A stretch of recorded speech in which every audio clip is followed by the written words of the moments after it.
Hello, everyone. Good evening. My name is David Whitted, and I'm the Deputy Public Affairs Officer at the U.S. Embassy in Bahrain.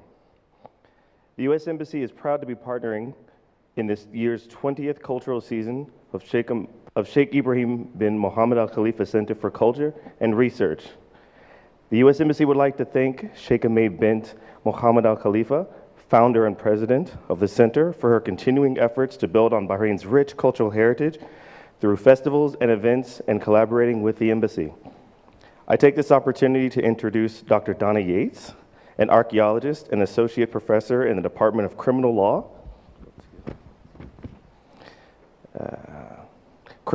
and Criminology at Maastricht University in the Netherlands.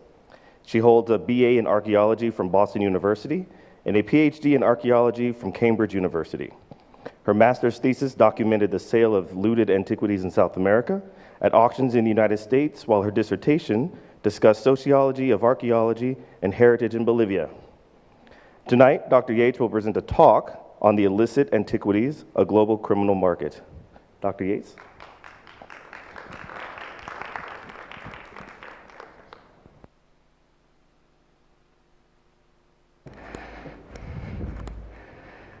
So testing, excellent, okay.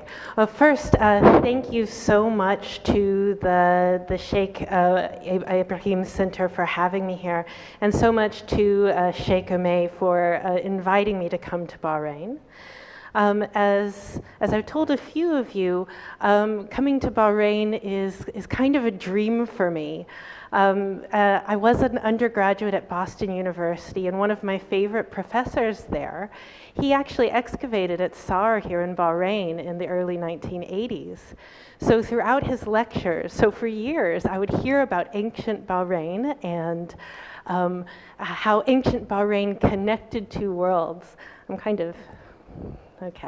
How ancient Bahrain connected two worlds, how ancient Bahrain was at the center of these massive, long trade routes, that it was this linchpin between Mesopotamia and everywhere else, and that everything flowed through Bahrain. And there were moments where I thought, oh, maybe this is the archaeology I should do. But as you'll see, my life took a very different path.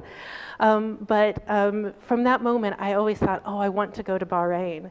And when I got this invitation, I thought, this is finally my chance. So I spent yesterday enjoying the archaeology of Bahrain and really thinking about this connection of two worlds. Because I'm actually going to be talking to you about long-distance global trade, and I'm very specifically going to be talking about the people who connect two worlds, but unfortunately, I'm talking about this in a negative sense. So the long-distance trade I'm talking about is the illicit trade in antiquities and cultural objects, and the connectors I'm talking about are some very interesting criminals. So to tell you a little bit about the structure of this talk, the first thing I'm going to do is I'm going to introduce you to three individuals who are our connectors and tell you a little bit about their stories. And specifically, I've picked these three people because they're ripped from the headlines. These are people who have made international news in the past couple of months. So really quite recently, these are very recent cases. After introducing those people, I'm going to talk a little bit about what is this illicit trade, what is the illicit antiquities trade, why it exists, and how I and my colleagues in our project have been approaching this topic. Then moving on from there, I'm going to talk about the structures of these networks and specifically talk to you about people that we call Janus Figures. And then for some final thoughts, I'm going to offer some ideas of maybe how we can move forward in the future. Though I'll warn you ahead of time, I don't have a solution to this problem, but I have a lot of questions that we can ask to move towards a solution. So, there we go. So these are our three people.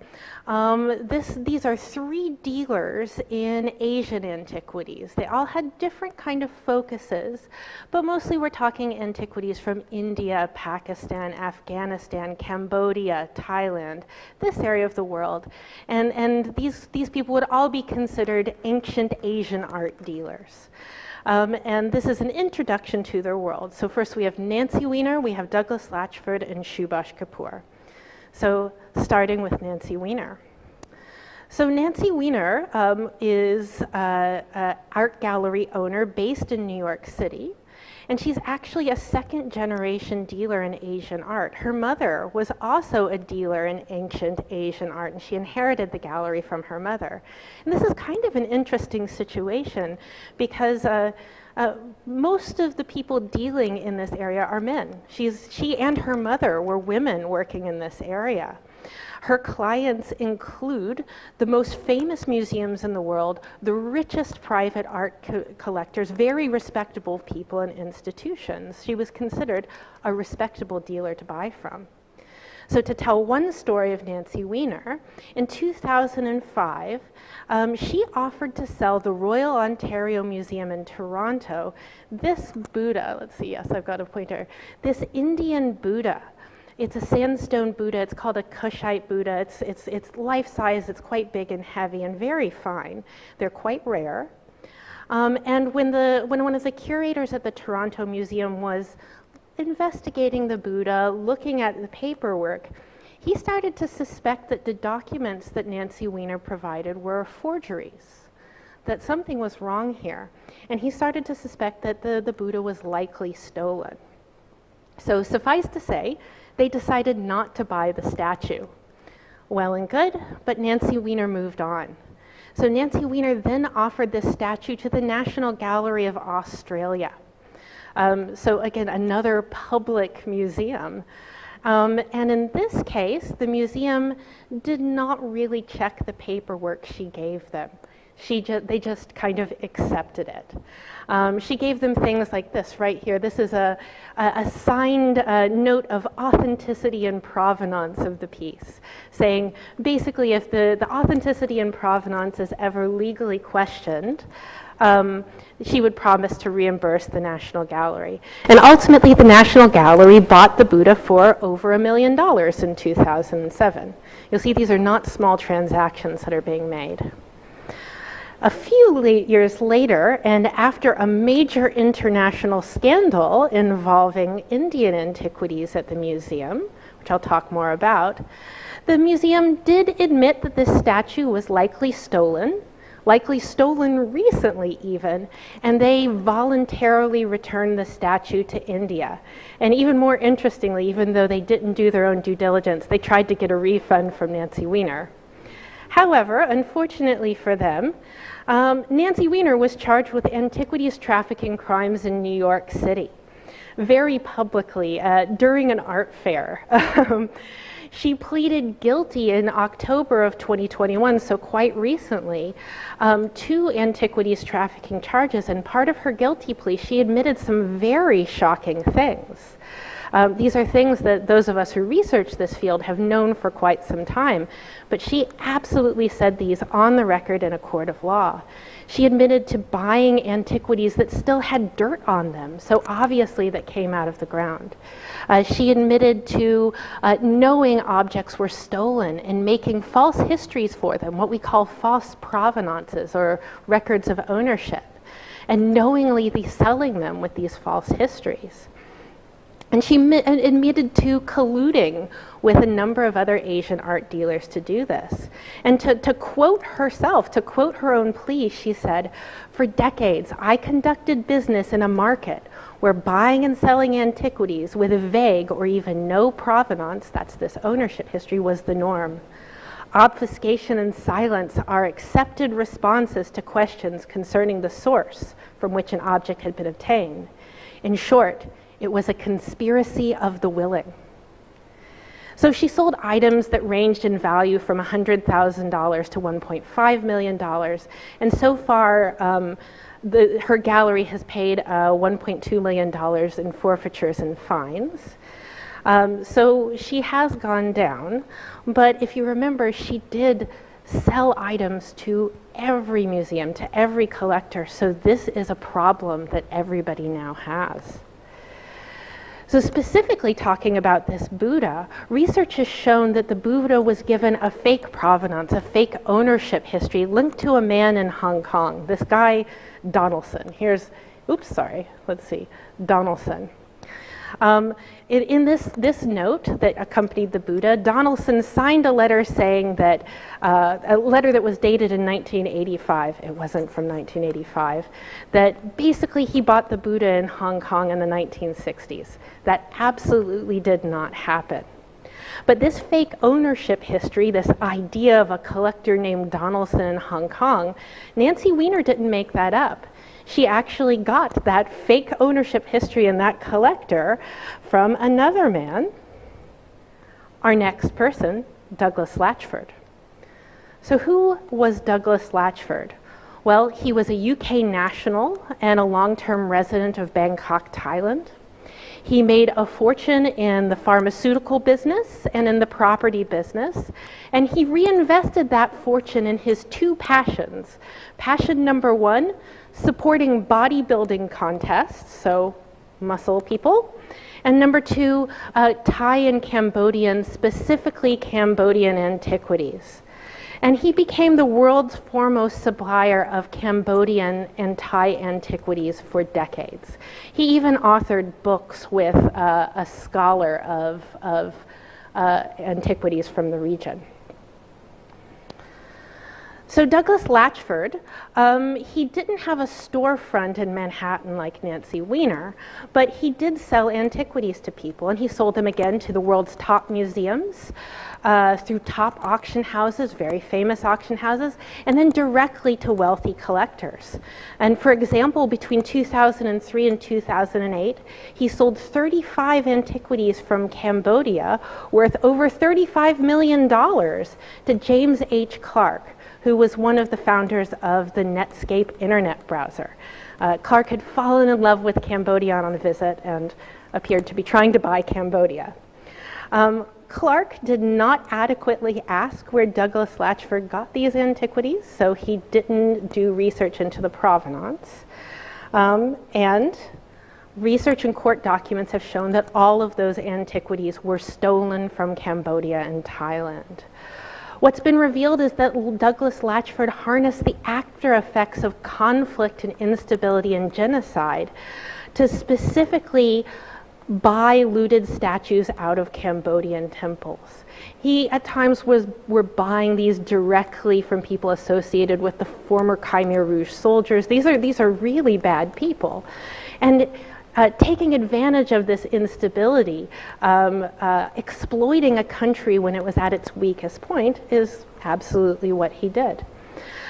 Statues would be bashed at their neck. You can see one's had its head taken off there, or at their feet, mutilating them, because these statues are actually really quite heavy. They're on very heavy bases, and you can transport the statues easier if they're just a head or without their feet.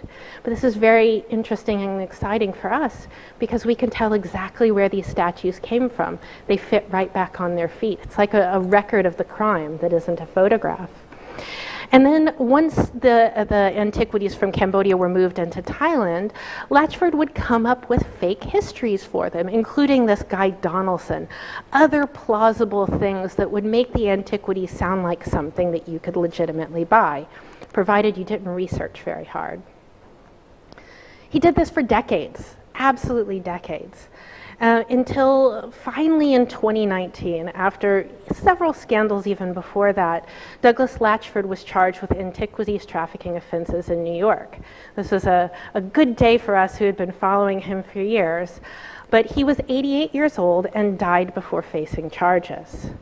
However, this January 2022, Clark was forced to return the $35 million worth of antiquities to Cambodia, and investigations relating to Douglas Latchford sales continue. These, I should say, all of these cases are very active. They're happening right now. So besides providing Nancy Weiner with fake histories for objects, Latchford also allegedly sourced antiquities for Nancy Weiner to sell. So he would produce the antiquities for her to sell through her shop front. So did another dealer, our next person, Shubash Kapoor. So Shubash Kapoor is a US citizen who was originally from India, and since the 1970s, he had a top art gallery called the Art of the Past Gallery in Manhattan, focused on selling Indian, Pakistani, and objects from Afghanistan. Shubash Kapoor was probably the most prolific of these people, and he literally sold to every museum in the world that had any sort of collection of this type of material. As you'll see soon, this is very much an ongoing issue for museums dealing with the items they bought from Shubash Kapoor. But he was considered the top of the top, totally respected by everyone, until things came to light. So in one example, this is actually kind of the major case that really exposed Shubash Kapoor. In 2008, he sold this statue, this Indian statue, a Shiva Nataraja. It's actually quite big. You can see it's about this tall, very heavy, to the National Gallery of Australia again, this time for $5.1 million. It's been shown that he provided the museum with false paperwork about the origins of this statue. This time, he said that it had come from the widow of a diplomat from Sudan. Why she has an Indian statue, who knows? But that's what he said. And the museum chose to do no further investigation of his story. Even more shocking, the museum ignored their own lawyer when he told them, don't buy this thing. This is very suspicious. They still turned over $5.1 million. A bit of a mistake on their part. But I suppose if anybody needs a good lawyer in Australia, he might be the person to call. So very shortly afterwards, so that was in 2008, in 2011, Kapoor was arrested on antiquities trafficking charges, actually in Germany, and was deported to India, and he's still on trial in India. There's been a significant number of delays in his trial. And most recently in 2019, charges were filed against him in the United States, and there's some hope that he'll be extradited to face trial there. But since 2011, and still ongoing now, hundreds of objects sold by Shubash Kapoor have been returned to India by museums, by collectors, by embassies. And this is happening as recently as last month. You can see here Yale Museum surrenders items as part of art looting investigation. 13 artifacts worth more than $1 million, all from South Asia. And that's dated April 1st, 2022. So that was last month. Whenever you Google Shubash Kapoor's name, you get a new story of objects returning. It's become a huge problem for the museum world. And Australia returned several objects from Kapoor at the same time as they returned that Buddha that Nancy Weiner sold them. So where did this statue come from? Well, investigations by activists, researchers, and reporters showed that Shiva Nataraja statue had actually been stolen from a temple in 2006. Not an old abandoned temple, actually a temple in the middle of a community. And that was not really more than 2 years before the museum bought it. So the timeline from theft to museum was really quite short. There wasn't this long period of hiding it away or anything. And again, this is simplifying a complicated case, but essentially, Shubash Kapoor had hired people to specifically steal from temples in poor communities that had ancient temples, but probably didn't have the money for guards, for good protection, for alarms or anything like that. So really preying again on the weakest people, the people with the least amount of ability to protect their heritage. He paid the looters a tiny fraction of the final price for the statue, a few thousand for an object that he got $5.1 million for. And then to export them from India, he would have people buy a whole bunch of modern statues that looked like ancient statues, put them all in a shipment together, labeled them as handicrafts or garden furniture on customs documents, and hope that whatever customs agent opened it up thought this was just a bunch of modern statues.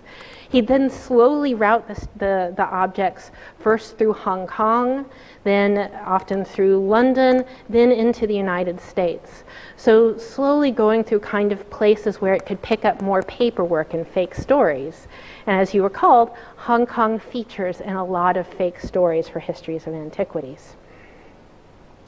So, that was a very long introduction to my main talk, but I promise I'll come back to it.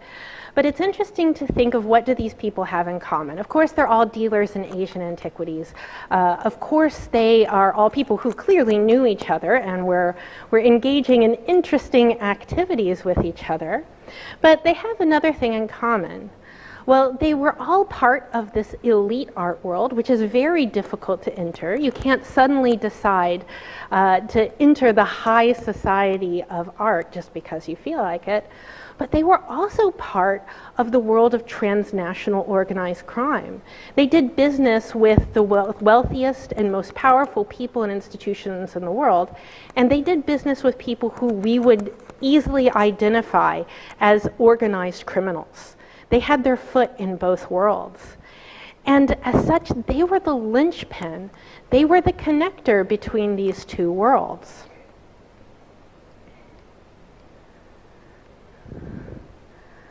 So keep that idea of a connector in your mind, and I'll talk a little bit about antiquities trafficking. So the trafficking of antiquities, this looting, trafficking, and sale of cultural objects, at a very basic level, stems from a disconnect between two different worldviews. One is that antiquities are the heritage of all humanity. They can't be owned by an individual. They're owned collectively by all and for all to share. And a different worldview that these kind of objects can be property, that they can be bought and sold and privately enjoyed. And there are pluses and minuses to both worldviews, and I'm not here to argue for one or the other specifically, but from this difference, from this disconnect, and indeed from the different legal systems that separate these two, we see disagreement, dispute, and then crime.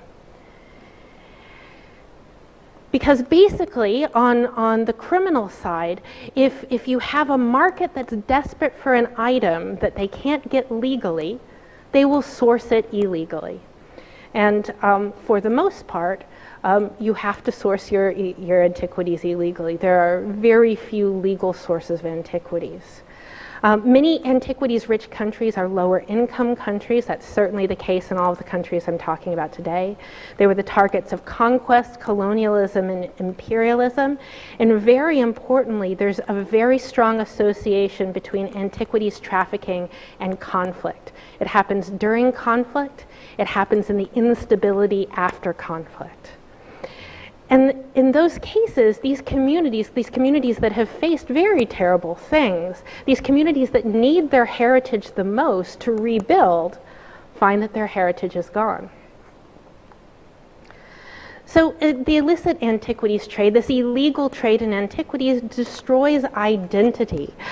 Culture and heritage is the very thing that makes us human. It is a representation of our human achievement, and more so, it is part of who we are. In some of the cases I was talking about here, these are religious items. These are items of people's religion, but they're also the things that tie people to their ancestors, that tie people to their place. And when they're gone, community cohesion falls apart. And speaking as an archaeologist, the illicit trade in antiquities destroys context. So context is what archaeologists use to reconstruct the past. The how an object relates to other objects in an archaeological dig, where it is within archaeological layers. That tells us more than the object itself often. And when an object is looted out of the ground, that context is lost and it can never be regained. Even if the object is returned, that knowledge about history cannot be recovered. And the illicit trade in antiquities is certainly extremely destructive. If you look at this is a Google Earth map of the site of Apamea in Syria, which has this big, huge, this is the site in 2011. It has a big, huge, long colonnade of columns here, and it looks like a very much intact site. This is the continuation of the same site in 2014. You can see all those holes are where it's been looted. Even if we recovered everything that came out of those holes, we wouldn't know what hole it came from. We wouldn't know what else is in the hole. And our ability to know anything about our past is lost. So we cannot deny that there are harms associated with this market. It is not a victimless crime. There are harms to science, to identity, to sovereignty, and to dignity. And even though I've been telling you big, gigantic numbers, huge price tags for these antiquities, money really isn't the issue here. The issue is the social harm from the loss of culture and the destruction of heritage. So, enter my project and research group, Trafficking Culture. So 12 years ago, in 2012, we started the Trafficking Culture Research Consortium to kind of consolidate our research into the illicit trade in antiquity. And since then, we've been producing evidence-based research into the contemporary global trade for looted cultural objects. We have a book out, which if you'd like it, I recommend it, but more free than a book, I encourage you to visit our website, because on there we have over 100 fully researched, fully resourced case studies of antiquities trafficking, and we have over 130 academic and other publications on there that are up for free. So please visit it. I've just chosen a very small slice of this story. There's a much bigger story here. And with Trafficking Culture, we've been doing academic research. We've produced commissioned reports for a number of governments and intergovernmental groups. We have sub-projects and so on. And we've been working basically all over the world on this issue.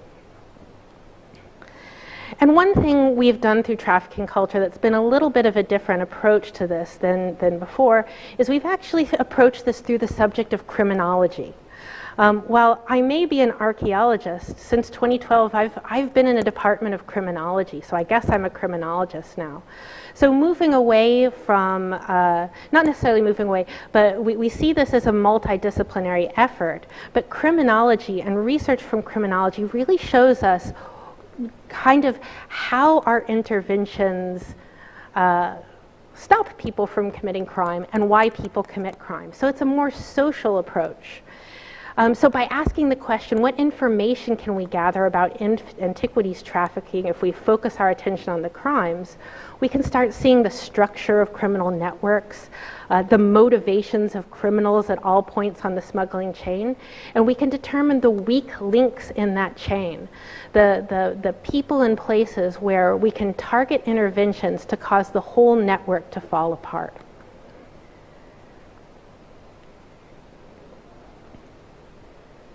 So targeting weak links, I want to talk about the connectors. I want to talk about the Janus figures.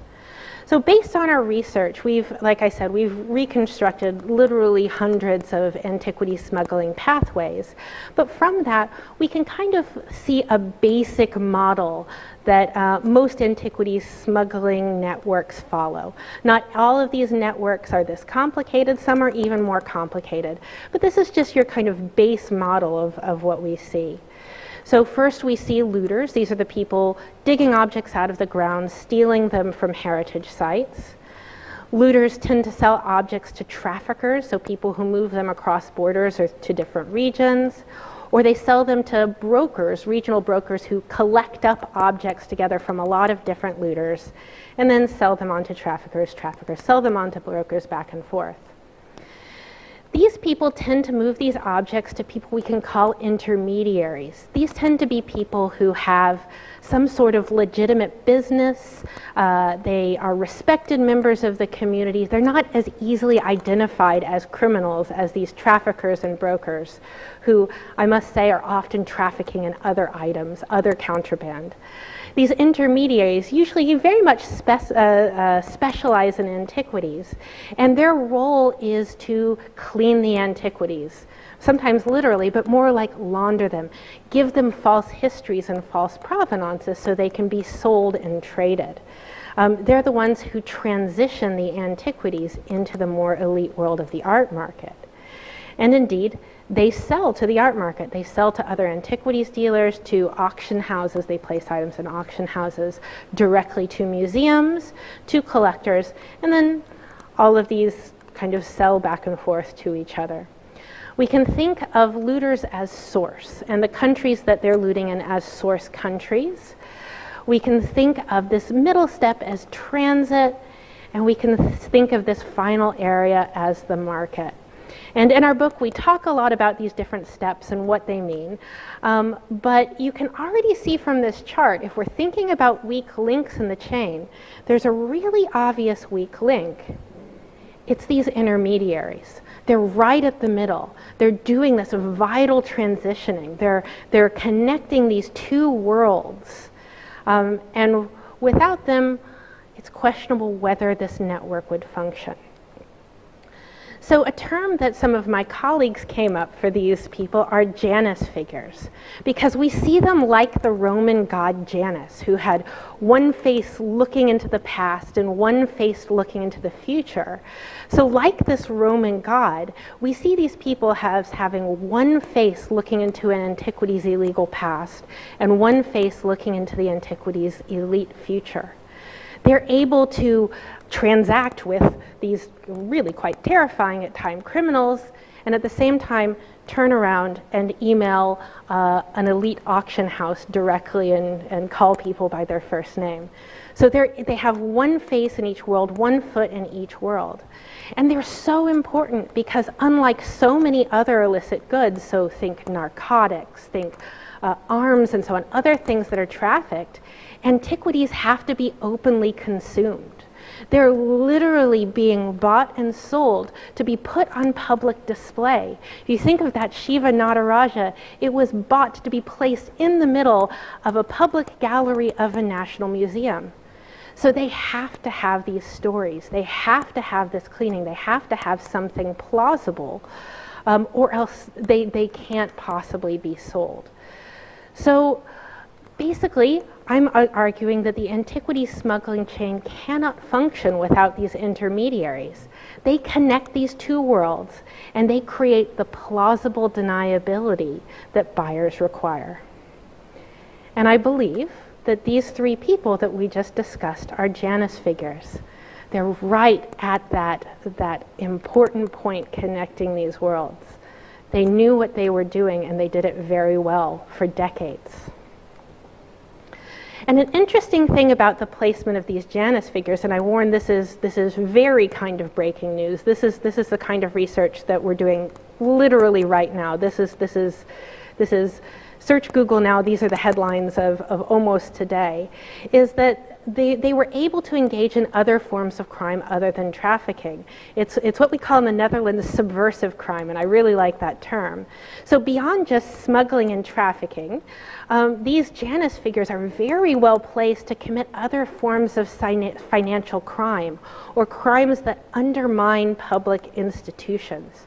So think money laundering, think tax fraud, think all sorts of crimes in that area that deprive the public of funds and again undermine these public institutions. Because they are essentially, when they sell a looted antiquity, they're generating a significant amount of money from something that just came out of the ground. They're generating money that came from nothing.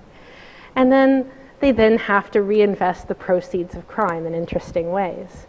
So actually this is coming out of investigative journalism, but an interesting investigative journalism project attached Nancy Weiner and Shubash Kapoor, both to certain shell corporations that seem to have been set up to receive money from antiquities, so receive payments and move the payments out so they couldn't be detected. Douglas Latchford has been in the media attached to a number of shell corporations, which he named after Indian gods, so literally the objects that he was looting, he named them that. And these, on the one hand, seem to be ways for him to mix his illicit assets with his legal assets, his legitimate money, so that it was harder to trace. And in several cases, he actually placed the ownership of looted and trafficked antiquities into the virtual hands of these various offshore companies that he created. But again, all of this is very much happening now. You can see this is 5 October 2021, and investigations are ongoing. So I'm coming to the end here, and perfect, I'm right on time for that. So thinking about ways we can move forward in this, I'm obviously an academic, so the first thing I say, how we have to move forward is more research. But this is actually true for this. In many ways, we lack some of the fundamental data about aspects of this illicit trade that we absolutely need if we want to effectively break up networks and intervene. We especially don't have that about the transit area of the antiquities smuggling chain, but also this after effect, this following the money after it's generated. That's very difficult research, and it's very new research, but it's also very exciting research because it's easier to translate the problems related to illicit antiquities when they're tied to financial crimes for many reasons. But thinking about ways that we can go forward, well, we can focus on these Janus figures. We've identified them as the linchpin in these networks. We can work on identifying them better through provenance research, through various other kinds of research, and we can take them out. And what's really exciting for me to speak to you today is that that's actually finally happening. We saw Nancy Weiner pleading guilty. We saw Douglas Latchford having charges. I've been talking about these people for years, and I could never say their names because they hadn't faced any charges. But things are changing, and we're taking these Janus figures out, finally. And when they're gone, the network falls apart. Yeah, the National Gallery of Australia is not hanging out on the Thai-Cambodian border and buying statues from terrifying smugglers. That's not going to happen. Without the Janus figures, the network falls apart. We also can start paying more attention to transit ports. So these places where antiquities seem to flow through a lot, kind of suspiciously, to gain false histories. So in our story here, Hong Kong seems to be a transit port. And objects that weren't from Hong Kong, they're from Cambodia, they're from India, are gaining these histories that have Hong Kong mentioned a lot.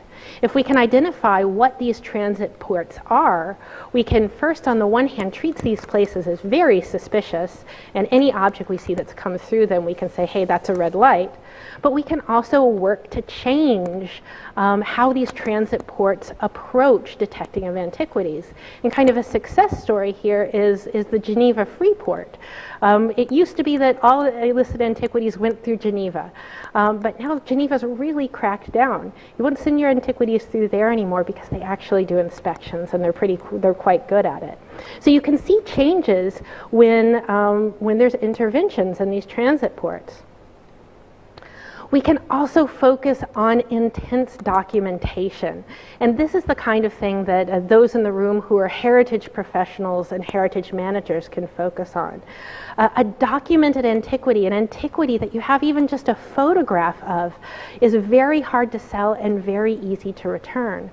In the Shubash Kapoor Shiva case, it actually hinged on photographs of this Shiva that were taken by the French Institute of Pondicherry, I think it was. And that showed that the Shiva was in its temple at a particular time and date. It had to have been stolen. And however easy it is these days to take pictures with smartphones, there are a lot of places in a lot of countries, some countries that would even surprise you, that haven't documented all of its heritage, especially in more remote places, more remote heritage sites. And that photograph changes everything. But we can also explore unexpected sources of documentation. So in the case of we have these feet here, you can imagine doing 3D imaging of broken feet and neck and using computers to attach statues to feet or heads to statues and so on. There's a lot of possibilities.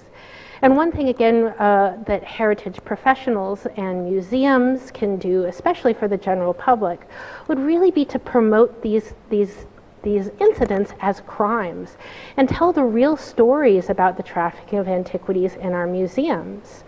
So we should really be connecting these art objects to looting, smuggling, and crime in the minds of the public so that the public speaks out when they see something negative. They report looting. They report suspicious things that they see, and start to see that all of these objects come from someplace. They have a history. They don't just appear in a museum. And that's all I have for you tonight, and I'm sorry I couldn't solve the problem for you. But again, this is just a taste of the information we have. So please do visit our website and see, again, we have over 100 case studies to look at. Some are as shocking as Hollywood films. Some have literally been made into Hollywood films.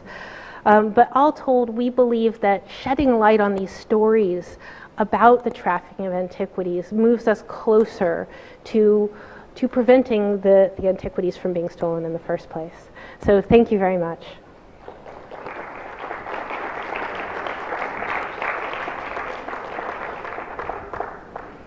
So I think I'm able to take any questions anyone has.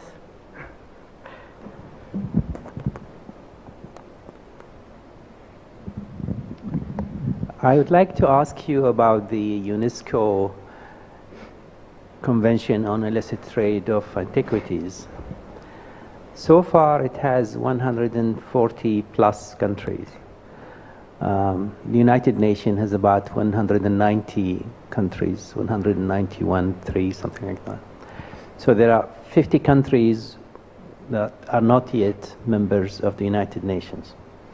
My first question is why it took countries like the Netherlands and Austria 45 years to become part of the convention. The convention was established, as you know, in 1970, and they acceded to the convention in 2015. So that's 45 years. It is, yeah. The second question is, what other significant countries, significant to the illicit trade in antiquities that you would like to become members of the convention as soon as possible? That's a very good question, and I just live in the Netherlands. I'm not going to defend the Netherlands. I'm here as a guest of the United States, and the United States did sign the UNESCO Convention quite early, so I'll give them that. But if you look at the 1970 UNESCO Convention was kind of the first international convention to deal with the illicit antiquities trade, specifically outside of times of war. There was an earlier 1954 Hague Convention. This is where I suddenly become a law professor. I'm going to step it back just a little bit. But the goal of the UNESCO Convention was really to try to prevent antiquities looting in the ground and to affect the return of antiquities that had left their countries of origin. There's a lot of pros of the UNESCO Convention as it's written. There's a lot of cons of the UNESCO Convention as it's written. But I think its main pro is, as you say, it becomes a common language, something everybody can agree on. And it was 120 who signed this, 127? Something along, somewhere in that area have signed it, which means that's a large number of member states that have committed to doing something towards the illicit trade in cultural objects. However, if you look at the history of when certain countries signed the convention, the earliest countries to sign the convention, with some exceptions, were countries that were losing their antiquities, and the latest countries to sign the convention were countries that were consuming their antiquities. It's much easier to convince a country that's experiencing loss and experiencing crime to do something like that. It's much more difficult to convince countries that are enjoying art business and supporting art businesses, or have legal systems that see antiquities as being very easy private property. So I think, again, that's probably the main reason. I think it's a sad reason. It's that these countries didn't see it as a problem. The problem isn't on their soil. The problem is somewhere else. And we don't need to change our laws to fix it. But I think there has been a change. It's hard for a country like the Netherlands to not be a signatory of the UNESCO Convention anymore. And we've seen amazing things like the United Kingdom signing the 1954 Hague Convention only very recently, which has to do with antiquities and armed conflict. I don't know which countries haven't signed it yet, but I think the easiest answer to your question is basically every country should be signing this. So if a country hasn't, they should be considering it. And I think there was just a signature this year, but I can't remember who it was. But on a basic level, if we can all agree that this is an issue and we can use a common language around this issue, which is what the convention provides, we're taking steps forward. But as a criminologist, I'll say what the convention is missing is anything focusing on this transit phase. But that's a discussion for another day. But yeah, it's a very good question, and it's unfortunately a lot of countries thinking that's not my problem, that's a problem somewhere else. A bit of a law professor moment. Now I've shown that I'm not really an archaeologist anymore. Thank you, Doctor. Actually, it's a very interesting subject and very deep, we can elaborate more and more. Just my question, what's going on? You just mentioned money isn't actually the main reason, but you can see in poor areas, poor countries like in Iraq or Syria, smuggling, ongoing. Okay? Yeah. As we talk about convention, we avoid smuggling of drugs and weapons, okay? What about other governmental measures to avoid transportation through any ports? Airport or other cases. Do you have any links between your, let's say, company research, with the government to avoid such crimes, actually? Thank you.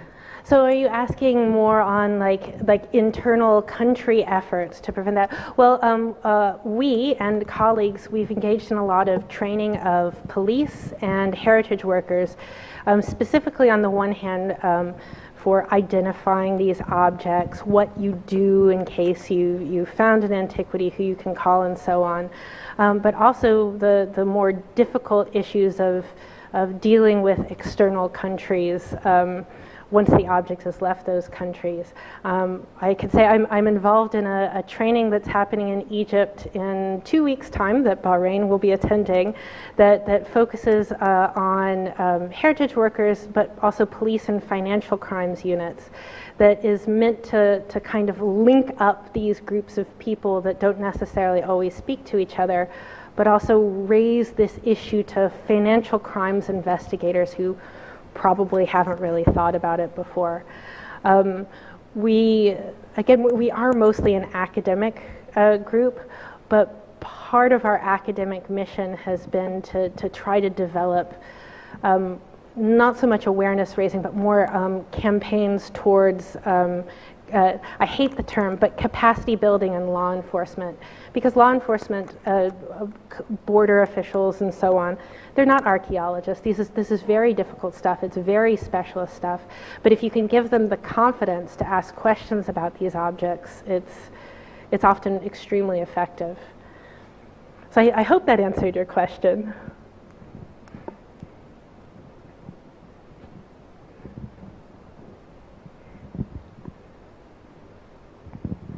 Thank you very much for a very interesting talk.